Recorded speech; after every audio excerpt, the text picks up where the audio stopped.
بسم اللہ الرحمن الرحیم۔ السلام علیکم۔ محمد حامد سراج ہمارے عہد کے ایک معتبر اور سنجیدہ افسانہ نگار تھے۔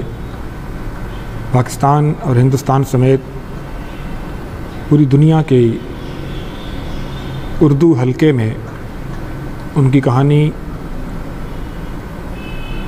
اعتبار حاصل کر چکی ہے۔ آج ہم ان کا ایک افسانہ گلوبل ولیج آپ کی خدمت میں پیش کرنے جا رہے ہیں۔ خبر آئی، ساری بستی کی بینائی جاتی رہی، ایک کوہرام مچ گیا، سب ایک دوسرے کو ٹٹولتے، چیختے، دیواروں سے سر پھوڑتے اور پوچھتے تھے یہ کیا ہو گیا ہے۔ رات میں ہم سوئے تو اچھے بھلے تھے، صبح دم آنکھ کھلی تو ہر گھر میں دبا دبا شور تھا، اور پھر پوری بستی شور کی لپیٹ میں آ گئی۔ سب کو اپنے اپنے حصے کا گناہ معلوم تھا، لیکن وہ سوچ رہے تھے کہ ایسا کون سا اجتماعی گناہ ہوا ہے جس کی پاداش میں پوری بستی کی بینائی جاتی رہی۔ بستی کے معالج بھی بصارت سے محروم ہو گئے تھے۔ ایک نابینا نے ٹٹول کر ایک فون نمبر ملایا اور بولا، ڈاکٹر تمہیں خبر ہے بستی پر رات بھر میں کیا قیامت گزر گئی؟ ہاں معلوم ہے۔ ڈاکٹر تم کچھ کرو، تمہارے کلینک پر تو ایسی ادویہ سجی ہیں کہ تم کہا کرتے تھے کہ ہم خوابوں کا علاج بھی کرتے ہیں۔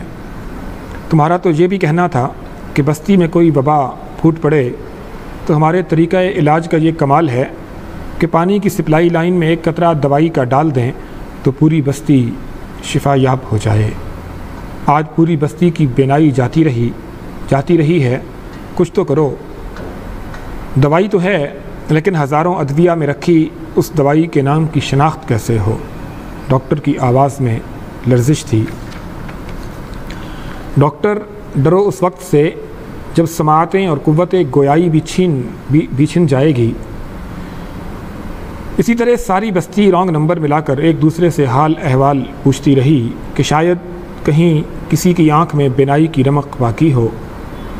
اگلی صبح پھر کوہرام مچ گیا، پوری بستی کی حاملہ عورتوں کے پیٹ بنجر ہو گئے۔ تو کیا اب کوئی کوکھ ہری نہیں ہوگی؟ زمین پر نسل انسانی قحط کا شکار ہو جائے گی۔ نسل انسانی عنقا ہو گئی تو پھر کرۂ ارض پر کون رہے گا؟ کوئی نئی مخلوق یا اسے ریزہ کر دیا جائے گا؟ کیا اذا الشمس کورت کا لمحہ آن پہنچا ہے؟ ہم ذکر الہی سے اپنی زبانوں کو تو تر رکھتے تھے، ان کے پاس اپنے ہی سوالوں کا کوئی جواب نہ تھا۔ وہ سماعت اور قوت گویائی کی سلامتی پر رب العالمین کے شکر گزار تھے۔ بہت دن گزر گئے، سال یا شاید صدیاں۔ اچانک بستی میں ایک ایسی خبر اڑی کہ خوشی سے نابیناؤں نے آسمان سر پر اٹھا لیا۔ کہیں یہ خبر جھوٹی نہ ہو، کیا سچ مچ ایسا ہو گیا ہے؟ رب نے ہماری دعائیں سن لی ہیں، ہماری بینائی لوٹ آئے گی۔ خبر یہ تھی کہ بستی میں ایک عورت کی گود ہری ہو گئی ہے۔ وہ اس بات سے بہت خوش تھے کہ آنے والا نومولود جب سن رشد کو پہنچے گا تو ہمیں کرۂ ارض کی پوری خبر دے گا۔ شاید کمپیوٹر، کینسر اور ایڈز کے علاج کے بعد سائنس نے کوئی ایسی دوا ایجاد کر لی ہو جو پوری بستی کی بینائی کے لیے بینا ثابت ہو۔ جب نومولود سن رشد کو پہنچا، اس کی ماں نے ٹٹول کر اس کے خد و خال دیکھے، اس کی آنکھوں کو چوما۔ بستی میں وہی ایک بینا تھا۔ اس نے بستی کے سارے لوگوں کو جمع کیا، ان سب کو کہولت نے آ لیا تھا۔ دیکھ بیٹا، تو دنیا کے سفر پر نکلنے والا ہے۔ ہم صدیوں سے اندھیرے میں سانس لے رہے ہیں۔ ہم اس بات سے بے خبر ہیں کہ سورج طلوع ہوتا ہے کہ نہیں، رات کو چاندنی بکھیرتا ہے یا نہیں، ستاروں کی چادر آسمان پر تنی رہتی ہے یا نہیں۔ ہمیں صرف اتنا یاد ہے کہ جب ہماری بینائی چھن گئی تھی اس وقت کرۂ ارض ایٹم بم کی زد میں تھا۔ دنیا کے 7 ممالک نے کامیاب ایٹمی دھماکے کر کے اپنا لوہا منوا لیا تھا۔ ہیروشیما اور ناگاساکی کے بعد پاکستان اور ہندوستان ایٹمی جنگ کے دہانے پر کھڑے تھے۔ براعظم ایشیا سلگ رہا تھا۔ 20ویں صدی کو کمپیوٹر کی صدی قرار دے دیا گیا تھا۔ 21ویں صدی کے آغاز میں ڈی این اے کو تو دریافت کر لیا گیا تھا، لیکن ایڈز اور کینسر جیسے مہلک امراض کا علاج ابھی دریافت نہیں ہوا تھا۔ کلوننگ کے کامیاب تجربے کے بعد اس پر پابندی لگ چکی تھی۔ ٹیسٹ ٹیوب بیبی کے تجربے کے بعد بہت سی ماؤں کی گود بھری ہونے لگی تھی۔ مریخ سے تصاویر آ چکی تھیں۔ مریخ کی پتھریلی چٹانوں کی تصاویر میں نظر آنے والی دراڑوں سے سائنسدان اندازے لگا رہے تھے کہ شاید وہاں پانی اور ہوا ہے، لیکن وہ کسی حتمی نتیجے پر نہیں پہنچے تھے۔ نت نئے میزائلوں اور تباہ کن ایٹمی ہتھیاروں کے تجربات بچوں کا کھیل تھے۔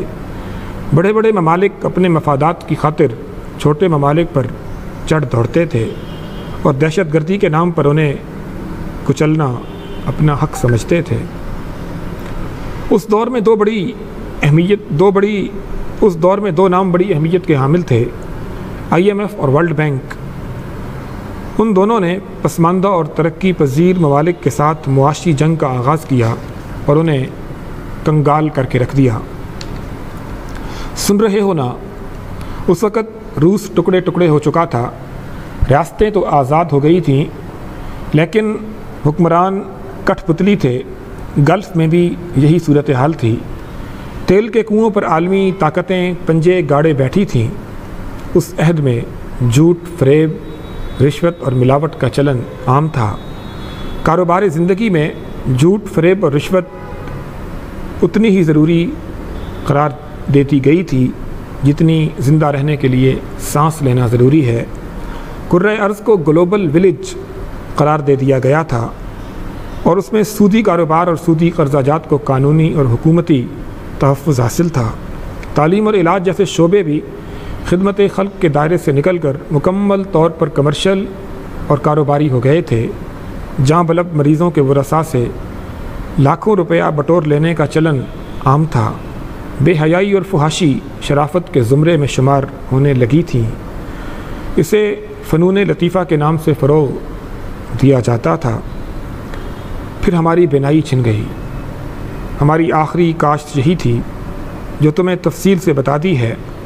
اب تم دنیا کے سفر پر نکلو اور دیکھو انسان کہاں پہنچا ہے۔ وہ دنیا کے سفر پر نکلا۔ جوں سفر طے کرتا گیا، خوف اس کی رگوں میں منجمد ہونے لگا۔ وہ جس بر اعظم میں بھی جا اترا، وہاں کھیتوں میں تھور اگا ہوا تھا۔ خاردار جھاڑیاں اور پودے کانٹوں سے اٹے تھے۔ کارخانے بنجر پڑے تھے۔ کہیں کوئی متنفس دکھائی نہ دیتا تھا۔ جنگل جانوروں سے اور آبادیاں پرندوں سے خالی تھیں۔ جانے وہ کہاں نقل مکانی کر گئے تھے۔ وہ دنیا کے تمام بڑے اور بارانک شہروں میں گیا، سب ویران پڑے تھے۔ ہر طرف الو بول رہے تھے۔ دریا، سمندر خشک اور پانی کے کنوؤں کے پیندے سیاہ تھے۔ زمین پر بڑے بڑے ہولناک گڑھے اس بات کا ثبوت تھے کہ پورا کرۂ ارض ایٹمی جنگ کی لپیٹ میں رہا ہے۔ اسے کہیں کسی آبادی کا نشان نہ ملا۔ ہولناک سناٹا تھا۔ وہ سوچتا رہا، یہ کیا ہے؟ خوف کے رتھ پر سوار جب اس نے پورے کرۂ ارض کا چکر مکمل کر لیا تو سوچنے لگا، یہ سب وہ ہے جو ہمارے آباء و اجداد نے ہمارے لیے کاشت کیا۔ اسے بس ایک جگہ ایسی مخلوق نظر آئی جسے انسان نہیں کہا جا سکتا تھا۔ وہ تھور اور کانٹے دار جھاڑیاں کھا رہے تھے۔ وہ ان کے پاس پہنچا اور پوچھا، تم کون لوگ ہو؟ ہم اس کرۂ ارض پر بسنے والی انسانی مخلوق کی آخری باقیات میں سے ہیں، اور وہ کاٹ اور کھا رہے ہیں جو ہمارے آباء و اجداد نے کاشت کیا۔ وہ الٹے پاؤں ہانپتا کانپتا سفر کی صعوبتیں جھیلتا بستی میں پہنچا۔ بستی کے لوگ اکٹھے ہو گئے۔ کوئی خبر؟ ان کے بے نور چہروں پر سوال تنے تھے۔ خبر ہے کیا؟ میں نے اپنی آنکھوں میں گرم سلائی پھیر لی ہے۔ امید ہے آپ کو محمد حامد سراج کا یہ افسانہ پسند آیا ہوگا۔ اپنے کمنٹس سے مجھے ضرور آگاہ کریں۔ میرے channel Urdu for Urdu lovers کو لائک کریں، شیئر کریں اور سبسکرائب کریں تاکہ میری حوصلہ افزائی ہو اور اردو ادب کی ترویج میں آپ کا حصہ بھی شامل ہو۔ آپ سب کا بہت شکریہ۔